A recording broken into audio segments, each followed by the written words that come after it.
నారదా, ఈ లోకంలో నా దృష్టి పడిన వాడెవడైనా నా నుంచి తప్పించుకోలేడు. అది రాజైనా, రాక్షసుడైనా, దేవుడైనా, ఎవరైనా సరే నా శక్తి ముందు అందరూ సమానమే.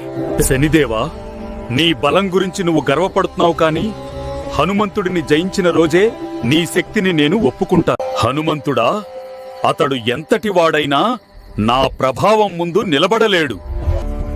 కిష్కింధలో తపస్సు చేస్తున్న హనుమంతుడి దగ్గరకు శనిదేవుడు వచ్చాడు. వానర వీరా, నాతో పోరాడి గెలువు. అప్పుడే నీ బలం నాకు తెలుసుతుంది. పోరు నాకు అవసరం లేదు శనిదేవా. నా శక్తి అంతా శ్రీరాముని భక్తిలోనే ఉంది. అలా కుదరదు. నువ్వు నాతో పోటీ పడాల్సిందే. అయితే విను, నా తోక నుండి తప్పించుకోగలిగితే నీ శక్తిని నేను అంగీకరిస్తాను అని హనుమంతుడు తన తోకతో శనిదేవుణ్ణి చుట్టేసి బంధించాడు. ఏమిటిది? విడిపించుకుంటాను, చూడు.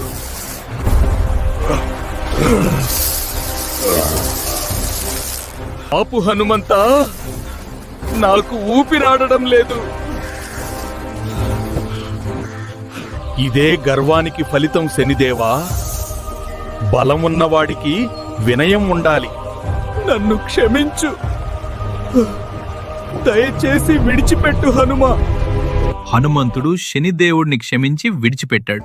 గాయాలతో ఉన్న శనిదేవుడికి హనుమంతుడు దయతో నువ్వుల నూనె రాశాడు. బలమున్నవాడికి దయ కూడా ఉండాలి. నీ దయను ఎప్పటికీ మర్చిపోలేను. ఎవరైతే భక్తితో నువ్వుల నూనె సమర్పిస్తారో వారిని నేను బాధల నుండి విముక్తి చేస్తాను. నీ భక్తులను ఎప్పటికీ వేధించను.